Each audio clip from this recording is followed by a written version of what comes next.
हाय दोस्तों। आज हम लोग बात कर रहे हैं एजुकेशन बजट की। आज हम लोग स्पेसिफिकली बात करेंगे मध्य प्रदेश गवर्नमेंट के बजट की। तो ये एस्पेक्ट हो सकता है कि बाकी गवर्नमेंट के बजट के संबंध में भी रेलेवेंस रखे। हम लोग देखते हैं कि मध्य प्रदेश गवर्नमेंट का जो टोटल बजट है वो लगभग 4 लाख करोड़ का है। आउट ऑफ विच एजुकेशन का जो बजट है वो है कुछ एजुकेशन डिपार्टमेंट का बजट है 50,000 करोड़ का। मैं मान के चलता हूँ कि इस 50,000 करोड़ में से जो मेजर पोर्शन है वो स्कूल शिक्षा के लिए ही खर्च होता होगा। 80% से 80% लेके चलता हूँ कि 40,000 करोड़ रुपए स्कूल शिक्षा के लिए खर्च होता होगा। और डेटा जो नंबर ऑफ़ स्टूडेंट्स हैं जो गवर्नमेंट स्कूल्स में इनरोल्ड हैं या हैं वहाँ पे, वो अलग अलग डेटा है। कहीं 50 लाख स्टूडेंट्स हैं, कहीं 60 लाख स्टूडेंट्स मेंशन्ड है। और टोटल नंबर ऑफ़ स्टूडेंट्स जो हैं वो 1.5 करोड़ स्टूडेंट्स हैं एमपी में। जो टोटल पॉपुलेशन है 7 करोड़ 8 करोड़ या 9 करोड़ की पॉपुलेशन के सामने, जो कि ठीक है। मतलब 1/6 जो है वो स्कूल के स्टूडेंट्स हो सकते हैं। आउट ऑफ दिस अगर मैं एक ब्रॉड आइडिया लेके चलता हूँ, एक बीच का फिगर लेके चलता हूँ कि भाई ठीक है, 75 लाख स्टूडेंट्स या 90 लाख स्टूडेंट्स भी हम लेके चलते हैं, तो ऑलमोस्ट आप देखेंगे कि 90 लाख स्टूडेंट्स में 40,000 करोड़ अगर हो रहा है खर्च, तो ऑलमोस्ट 45,000 के आसपास का फिगर आता है जो गवर्नमेंट खर्च कर रही है, right. And if government is expensing 40,000 kind of a crore, 44,000 आता है, तो 45,000 का अगर गवर्नमेंट पर स्टूडेंट पर ईयर खर्च कर रही है, तो यदि आप प्राइवेट स्कूल्स देखेंगे तो मेरे ख्याल से एमपी में जितने प्राइवेट स्कूल संचालित हो रहे हैं उसमें से 80-90% ऑफ द स्कूल्स 40,000 की फ़ीस के अंदर में ही एनुअली अपनी फ़ीस रखते हैं। जबकि वो उनके लैंड जो है रिसोर्सेज, बिल्डिंग रिसोर्सेज उनके यूज़ कर रहे हैं उसके बावजूद, क्योंकि व्हाट आई अंडरस्टैंड जो मेजर खर्चा है इसमें वो लैंड और बिल्डिंग का ही स्कूल में आता है। और ऑपरेशंस के लिए जो सैलरी का खर्चा होता है वो प्राइवेट स्कूल्स में उतना भी नहीं रहता जितना गवर्नमेंट स्कूल में सैलरी, व्हाट वी अंडरस्टैंड, ज़्यादा होती है। और प्राइवेट स्कूल में जो अच्छे स्कूल्स हैं, आई थिंक उसमें गवर्नमेंट स्कूल के बराबर ही सैलरी रहती होगी इनफैक्ट। तो लेकिन that component is not that high. तो हम यदि गवर्नमेंट इतने रिसोर्सेज गवर्नमेंट के पास में है, ऑलमोस्ट हर अच्छे टॉप नॉच जगहों पर वहाँ पे गवर्नमेंट स्कूल बने हुए हैं, लेकिन वो मेंटेन नहीं होते हैं। That is the main problem. तो फिर क्या पब्लिक के दिमाग में या किसी के भी दिमाग में एक चीज़ आ सकती है कि भाई यदि आपको 45,000 ही खर्च करने हैं, तो ये जो इतनी बढ़िया एजुकेशन प्राइवेट स्कूल वाले दे रहे हैं जिसके कारण आपका गवर्नमेंट स्कूल में इनरोलमेंट कम हो रहा है बच्चों का, या नए इनरोलमेंट उतने ज़्यादा नहीं हो रहे, या स्टूडेंट्स की संख्या कम होती जा रही है, एक आर्टिकल में ये भी बताया हुआ है जब मैंने सर्च किया। तो प्राइवेट स्कूल को दे देना चाहिए ये सारे बच्चों को शिक्षा जो है वो देने के लिए। एक तो ये रास्ता है। लेकिन प्राइवेट स्कूल को देने में जो गवर्नमेंट के साथ दो दिक्कतें आएंगी। एक तो ये कि भाई संविदा शिक्षक उन्होंने ऑलरेडी एम्प्लॉय करके रखे हुए हैं, उनको कहाँ लेके जाएं।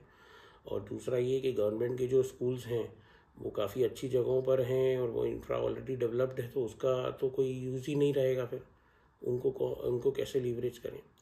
तो आइडियली क्या इसका दोस्तों एक मॉडल जो समझ में आता है कि जब इतना पैसा खर्चा करना है तो क्यों ना जो गवर्नमेंट स्कूल्स हैं वहाँ पे भी आप मतलब ऑलमोस्ट टॉप नॉच क्लास की जो एजुकेशन है वो मुहैया करवाएं।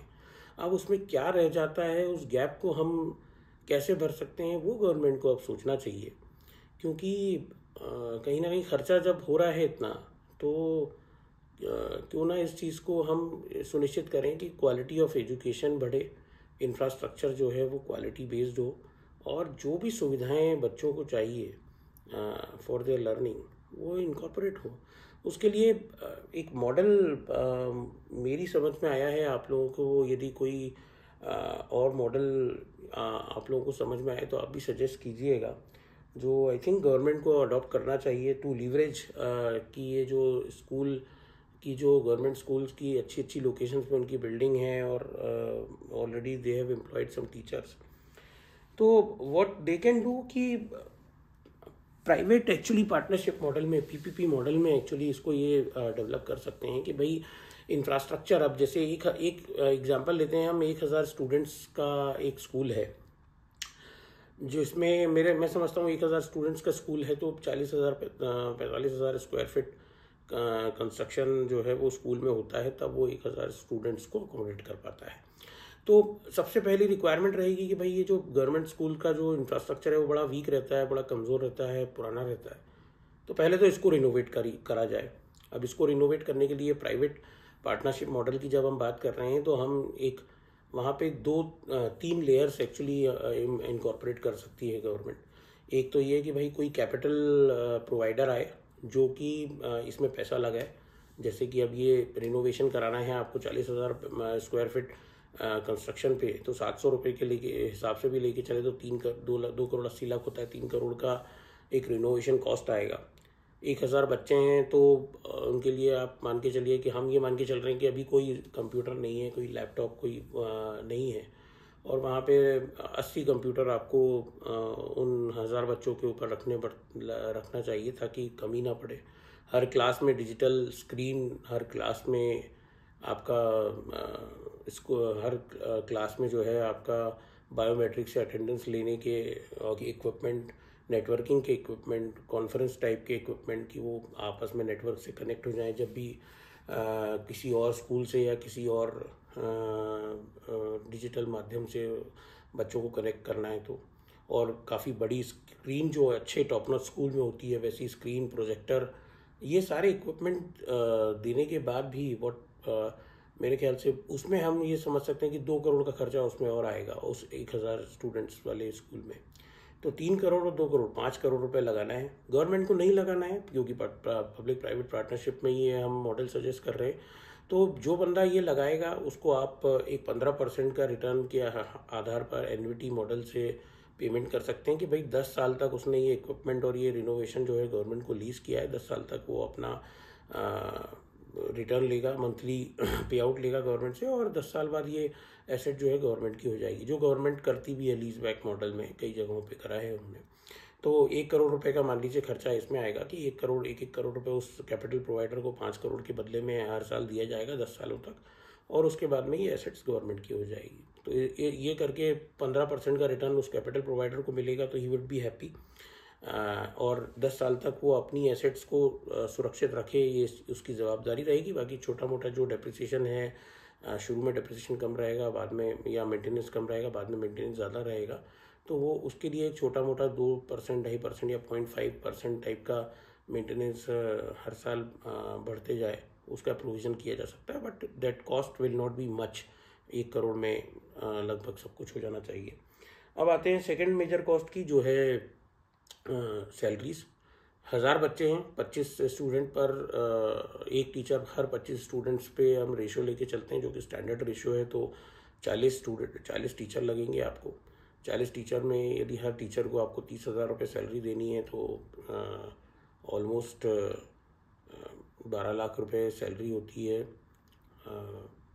40 टीचर्स की, और 1 करोड़ 40 लाख रुपए, 1 करोड़ 44 लाख रुपए साल भर की सैलरी होती है। नॉन टीचिंग स्टाफ जो है उसकी सैलरी हम लेके चलते हैं तो 40 टीचर्स हैं तो इसका 30% यानी 10 या 12 लोग आप मान लीजिए, उनको 20-20 हज़ार रुपये सैलरी आप देते हैं नॉन टीचिंग स्टाफ को ऑन एन एवरेज, तो उनकी सैलरी भी लगभग 24 लाख रुपए होती है, या 28 लाख रुपए होती है। एक 44 और 24 या 28 लाख, मोटा मोटी 1 करोड़ 70 लाख हो गया, मेजर कॉस्ट कवर हो जाती है दोस्तों। और यूटिलिटी का ज़्यादा सारा बिल हम और इसमें जोड़ सकते हैं, यूटिलिटी का बिल या छोटे मोटे और जो दूसरे खर्चे हैं वो सब मिला के जो है 2 करोड़ से ज़्यादा का खर्चा आता नहीं है, या आना नहीं चाहिए। सो 1000 स्टूडेंट्स पे यदि 2 करोड़ का खर्चा आ रहा है टॉप नॉच लेवल की एजुकेशन के लिए, वो 20,000 रुपये पर स्टूडेंट्स होता है। और उसके बाद में इसमें अब क्वालिटी को इंश्योर करने के लिए पब्लिक प्राइवेट पार्टनरशिप में क्या करना चाहिए, जो मैं समझता हूँ कि भाई आपने कैपिटल प्रोवाइडर से तो कैपिटल ले ली, उसको आप रिटर्न दे दोगे। जो स्कूल चलाना है उसके लिए आप टॉप नॉच संस्थाओं का चयन कीजिए, जिनको ऑलरेडी 20-20 साल का एक्सपीरियंस है, 10 साल 20 साल का एक्सपीरियंस है, और उनको स्कूल के ऑपरेशंस के लिए पर स्टूडेंट 2,000 रुपये आप दे सकते हैं। जैसे 1,000 स्टूडेंट्स हैं तो उनका साल भर का पे आउट जो है 20 लाख बनेगा। 20 लाख में उनकी रिस्पॉन्सिबिलिटी क्या है? पहली बात, क्वालिटी ऑफ एजुकेशन इंश्योर करना, जितने भी जो भी टेस्ट हैं वो सब संचालित कराना। दूसरी बात, गवर्नमेंट ऑलरेडी टीचर्स को, संविदा शिक्षकों को या टीचर्स को ऑलरेडी पेमेंट करेगी, तो ये जो नॉन टीचिंग स्टाफ है इनकी सैलरी या यूटिलिटी का बिल का पेमेंट करना, ये उनका एक दायित्व रखा जा सकता है। और उनका परफॉर्मेंस जो है वो हर साल मेजर करके, और उनका रिटेंशन अगले साल करना है कि नहीं, इस बात पे जो है वो हर साल जो है वो उनका आकलन किया जा सकता है, या उनका रिव्यू किया जा सकता है। और जितना अच्छा परफॉर्मेंस होगा उतना रिटेंशन रहेगा, नहीं रहेगा परफॉर्मेंस अच्छा तो अगले साल किसी और ऑपरेटर को आप चुन सकते हो। कैपिटल प्रोवाइडर ने अपना काम कर दिया है, उसने पैसा लगा दिया है जो स्टैंडर्ड्स के हिसाब से था, तो उसको हर साल जो है उसका रिटर्न मिलता रहेगा। अब यहाँ पर हो क्या सकता है, यहाँ प्रॉब्लम क्या आ सकती है जब हम बात कर रहे हैं कि टॉप नॉच स्कूल की एजुकेशन देना है? तो ये जो एजुकेशन प्रोवाइडर है ये भी कंप्लेंट कर सकता है, और वो सही भी हो सकती है कि भाई ये जो टीचर्स हैं, आपने संविदा शिक्षक में जो टीचर्स भरे हुए हैं, ये दरअसल क्वालिटी योग्य जो है वो काम नहीं कर रहे हैं या टीचिंग नहीं कर रहे हैं। तो ये, और तो उसके लिए ये सारी चीज़ों के लिए हम क्या कर सकते हैं? पॉइंट नंबर 1 इज़ कि देखिए, टीचर की भी आपको रेटिंग करनी पड़ेगी, उनका परफॉर्मेंस मेजरमेंट करना पड़ेगा। और कहीं ना कहीं आप इतना पैसा या रिसोर्स गवर्नमेंट लगा रही है, तो एक ऑटोमेटिक व्यवस्था बनाई जानी चाहिए कि भाई हर महीने जो है, जो भी आप डिजिटली जो पढ़ा रहे हैं वो आप सिलेबस अपडेट करते जाइए गवर्नमेंट के पोर्टल पे। और एक सबसे पहले तो एक सेंट्रली डिपार्टमेंट लेवल पे एक संस्था बने जो सबसे पहले तो डिजिटल जो कंटेंट है वो तैयार करे। हर चैप्टर के लिए, हर बुक के हर चैप्टर, हर सिलेबस के लिए एक डिजिटल कंटेंट होना चाहिए, जो आपको पिक्टोरियल फॉर्म में या इमेज फॉर्म में या वीडियोग्राफी के फॉर्म में, वीडियो के फॉर्म में बच्चों को एक्सप्लेन करे हर एक कॉन्सेप्ट, हर एक चीज़, ताकि एक बार वो कंटेंट बन जाएगा तो वो लाखों स्टूडेंट्स उसको यूज़ करेंगे, तो उसकी कॉस्ट बहुत लो होगी, लेकिन उसकी इफेक्टिविटी और जो इम्पैक्ट है वो बहुत ज़्यादा हाई होगा। आज एआई के वर्ल्ड में बहुत ही बढ़िया कंटेंट जो है वो बहुत ही कम कॉस्ट पे प्रोड्यूस किया जा सकता है। Point number 1। Point number 2 is कि ये जो जितने भी टीचर्स हैं इनकी ट्रेनिंग बार बार की जानी चाहिए, और इनके टेस्ट लिए जाने चाहिए हर साल। और अगर ये अपने आप को अपग्रेड करने में सक्षम है, टेस्ट में मिनिमम मार्क्स लाने में सक्षम है, देन फाइन, अदरवाइज जो है उनको रिप्लेस किया जाना चाहिए। तीसरी बात कि टीचर्स की जो आपका रैंकिंग है या जो रेटिंग है, वो उनकी अटेंडेंस, टीचर्स की अटेंडेंस, और जिन बच्चों को उन्होंने जो विषयों में पढ़ाया है उसमें उनका जो परफॉर्मेंस है उसके आधार पे मेजर किया जाना चाहिए। मैं ये नहीं कह रहा कि एकदम 80-90% बच्चे पास होने चाहिए, लेकिन ऐसा भी नहीं होना चाहिए कि भाई बच्चों को कुछ आ नहीं रहा है। तो वो कैसे होगा? वो उसके लिए सबसे पहले तो ये है कि आपने 80 कंप्यूटर दिए हैं 1000 बच्चों के ऊपर, उन 80 कंप्यूटर से आप हर महीने एक जो सेंट्रल बॉडी है वो MCQs के माध्यम से जो सिलेबस कंप्लीट हो गया है उस महीने, उसके अगले महीने उसका टेस्ट ले सकती है बच्चों का, मल्टीपल चॉइस क्वेश्चन या जो भी क्वेश्चंस उनको देने हैं एआई का यूज़ करके। और जिस टाइम पर वो पेपर हो रहे हैं उस टाइम पर कैमरास के थ्रू ये सुनिश्चित किया जाना चाहिए कि किसी प्रकार की चीटिंग या कुछ नहीं हो रहा है।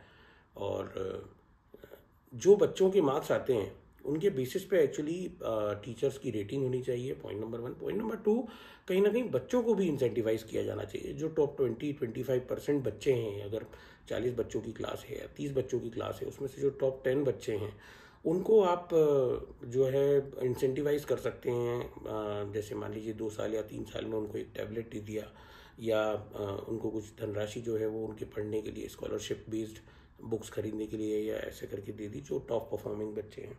उसके लिए आप 1,000 रुपये पर स्टूडेंट का बजट अलग से डाल सकते हैं कि भाई ठीक है, आपका 1,000 बच्चे हैं, 1,000 रुपये पर स्टूडेंट का बजट हम अलोकेट कर रहे हैं फॉर इंसेंटिवाइजिंग स्टूडेंट्स। वो 1,000 रुपये सारे बच्चों को नहीं मिलेगा, लेकिन जो टॉप जो बच्चे हैं 1,000 रुपये या 500 रुपये पर स्टूडेंट मान लीजिए, 1,000 बच्चे हैं तो यदि आप 500 रुपये अलोकेट करते हैं तो ऑलमोस्ट 5 लाख रुपए का बजट अलोकेट होता है, या 1,000 रुपये कर दीजिए तो ऑलमोस्ट 10 लाख रुपए में आपका इंसेंटिवाइजेशन जो है बच्चों का वो सुनिश्चित हो जाएगा। So, by this, actually, what we are able to achieve, point number 1, we are able to achieve ये जो एजुकेशन है। पहली बात तो आपने अपने जो स्कूल की बिल्डिंग है उनको लीवरेज कर लिया। दूसरी बात, आपका कैपिटल एक्सपेंडिचर कुछ नहीं हुआ, 5 करोड़ रुपए आपने कॉन्ट्रैक्टर के थ्रू लिया। अब आप ये जो खर्चा उसको कॉन्ट्रैक्टर को हर साल पेमेंट कर रहे हो। तीसरी बात कि क्योंकि आपने डिजिटल कंटेंट लाइब्रेरी बनाई और अपने स्टूडेंट्स को इनको प्राइवेट हाथों में दिया, और प्राइवेट जो एजुकेशन प्रोवाइडर है जो आपसे 2,000 रुपये पर स्टूडेंट ले रहा है, वो अगले साल इस चीज़ को सुनिश्चित करेगा कि उसकी रेटिंग सही रहे, बच्चों की क्वालिटी ऑफ एजुकेशन सही रहे, अदरवाइज़ उसका रिन्यूअल नहीं होगा। तो वो भी अपनी तरफ से पूरी मेहनत लगाएगा, वो ऑलरेडी स्कूल्स को संचालित कर रहा है। और आपने टीचर्स का भी अटेंडेंस और रेटिंग जो है, आपने उनकी अटेंडेंस और क्वालिटी ऑफ एजुकेशन और बच्चों के मार्क्स से लिंक कर दिया, तो कहीं ना कहीं उनको भी ये रहेगा कि भाई हमको हमारा परफॉर्मेंस जो है प्रूफ करना है।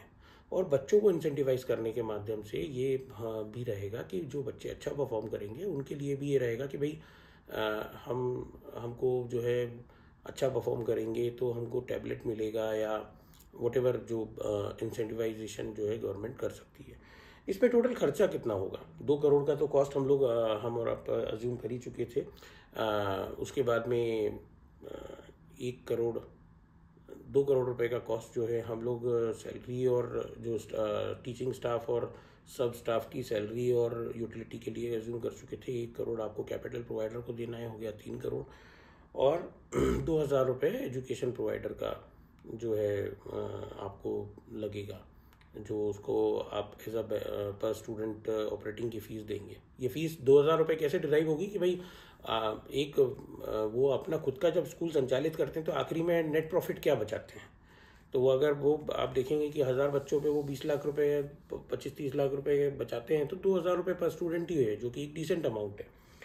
तो 2,000 रुपये पर बच्चा ये है, और 3,000 रुपये की कॉस्ट हमारी वो 3 करोड़ जो ऑपरेटिंग एक्सपेंडिचर हो रहा है, इंक्लूडिंग 1 करोड़ जो कॉन्ट्रैक्ट जो कैपिटल प्रोवाइडर को दिया, और 2 करोड़ का ऑपरेटिंग फीस टीचिंग और नॉन टीचिंग स्टाफ का, ये सब मिला के भी आपका 32,000 रुपये पर स्टूडेंट का खर्चा हो रहा है दोस्तों। तब जब आप अपने इस स्कूल में टॉप नॉच क्लास का इंफ्रास्ट्रक्चर तैयार करा चुके हैं, टॉप नॉच क्लास की लैब इसमें आपकी इम्बाइब्ड है, टॉप नॉच क्लास का आपका जो डिजिटल स्क्रीन और प्रोजेक्टर और लैब्स ये सारी अवेलेबल हैं, जो कि इवन प्राइवेट स्कूल में भी शायद इतनी महंगी लैब्स आपको ना मिले। और अब अगर आप केवल अपने जो निरंतर जो इवैल्यूएशन की जो प्रक्रिया है, इन सारे स्कूल, क्योंकि आपके पास में 50-60 हज़ार बच्चों का इवैल्यूएशन करना है, तो सेंट्रली आप कोई बॉडी ऐसी बना दें जो डिजिटल कंटेंट, बहुत ही क्वालिटी डिजिटल कंटेंट इनको स्कूल्स को प्रोवाइड करे और वहाँ पे चलवाए और उनका आकलन करे हर महीने टाइम और बच्चों को हैंड होल्डिंग करे और टीचर्स को हैंड होल्डिंग करे कि भाई कैसे आप क्वालिटी ऑफ एजुकेशन जो है बच्चों की सुधार सकते हैं। तो मैं समझता हूँ कि इस मॉडल के माध्यम से इस 32,000 रुपये पर स्टूडेंट के खर्चे के बाद एक टॉप नॉच क्वालिटी की एजुकेशन जो है वो गवर्नमेंट स्कूल्स के माध्यम से हम प्रोवाइड कर सकते हैं बच्चों को। और ये जो बच्चे हैं इनमें से काफ़ी होनहार बच्चे जो है वो भविष्य में निकल सकते हैं, क्योंकि मेरा ये मानना है कि सबसे बेस्ट इन्वेस्टमेंट का रिटर्न जो होता है वो एजुकेशन से आता है। आप कितना भी कहीं पे भी पैसा लगा लीजिए, जो रिटर्न आपको एजुकेशन से मिलता है वो कहीं नहीं मिलता है। इसी तरीके से जब सोशल कॉज के लिए आप काम करते हैं तो किसी गवर्नमेंट को ये सोचना चाहिए कि भाई हमारे प्रदेश या देश या जो भी टेरिटरी है जिसमें हम रूल कर रहे हैं, वहाँ के सबसे पहले बच्चे जो है वो उनको वर्ल्ड क्लास की हमें बोलना चाहिए कि भाई एजुकेशन जो है उनको मिले। और हम यहाँ पे जो रिसोर्सेज हैं उसमें जो टॉप नॉच क्या हो सकता है गिवन जो रिसोर्सेज हैं उसके साथ में, वो हमें ट्राई करना चाहिए। और आज के टाइम पे जब मॉडल ये चल रहा है कि इवन आप देखेंगे कि एयरलाइंस भी एसेट लाइट जा रही हैं, जहाँ पे कि वो इंडिगो का आपने सुना होगा कि भाई वो जो है विमान को खरीद लेते हैं और वापस लीज बैक कर लेते हैं किसी और को खरीदवा के। तो वही मॉडल पे यदि गवर्नमेंट काम करे, पीपीपी मॉडल पे, कि भाई पैसा किसी और का इंफ्रास्ट्रक्चर में लगेगा तो वो 10 साल तक, पहली बात तो वो रिसोर्सेज की पूरी निगरानी करेगा वो जो व्यक्ति है, जो पीपीपी मॉडल में जो कैपिटल प्रोवाइडर है।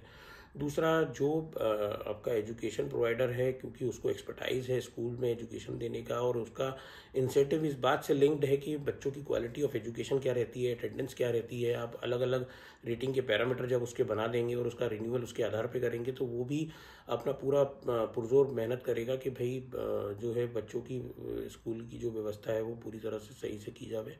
और तीसरा ये कि यहाँ पे जो गवर्नमेंट अभी ऑलरेडी जो खर्चा कर रही है, उसी खर्चे में आपका जो टॉप नॉच स्कूल की जो क्वालिटी है वो हम गवर्नमेंट स्कूल्स को दे पाएंगे।